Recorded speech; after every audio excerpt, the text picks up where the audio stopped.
If you had to explain the importance of data center and cloud infrastructure to someone completely outside the industry, what would you say?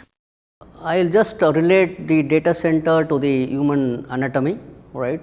We all know that the data center has got the servers, the networking, the cooling system and the power, right. These are the 4 major components of a data center. So, I will relate this to the server to the brain, maybe the networking to the nervous system, and then the cooling to the circulatory system, and then the power to our nervous the nervous system or whatever, right. So, this is how we will relate the data center, right.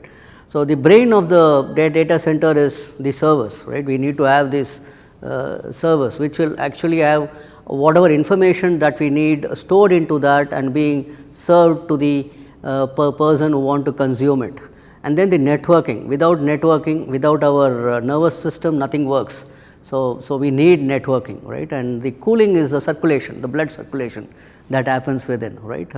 So, as we say, without blood we are dead. So, without cooling data center is dead, and finally the power, right, and without power nothing happens. So, this is a 4 mandatory aspects of a data center related to a human anatomy, where this is how I will try and explain to a generic person who wants to get in to know what is data centers. In the old year parlance, when we started working in our industry, it is all about the centralized net PCs and workstations we used to have, and that is being shared by multiple people within the organization. So, it started that way, and later it became connecting to multiple offices with a centralized workstations or servers. Now, it has become hyperscalers, right, and there are lot of these computing machine, the computers. So, servers are nothing but computers, what we call.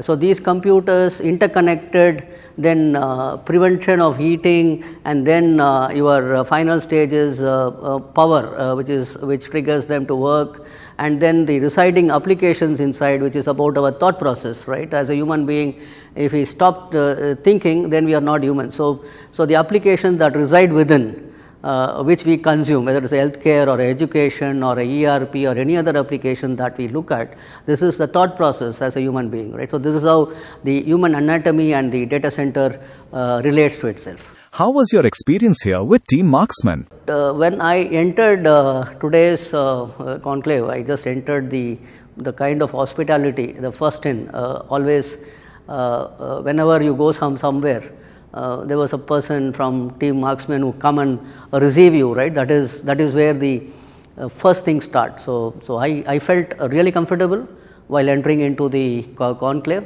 and the way that you got me registered, you gave me whatever that is required, and then someone comes to me and say, this is your agenda, this is what. I think I have been inducted into the conclave as a speaker in a better way, and I saw that the way that this was organized, and the in multiple conclaves that I have attended, timekeeping is a major hurdle that I have seen. And this conclave I have seen that everything was going on time. I think that I should appreciate, because time is essence of any meetings or any conclaves that we have. I think hats off to Team Marksman for the way that this event has been organized.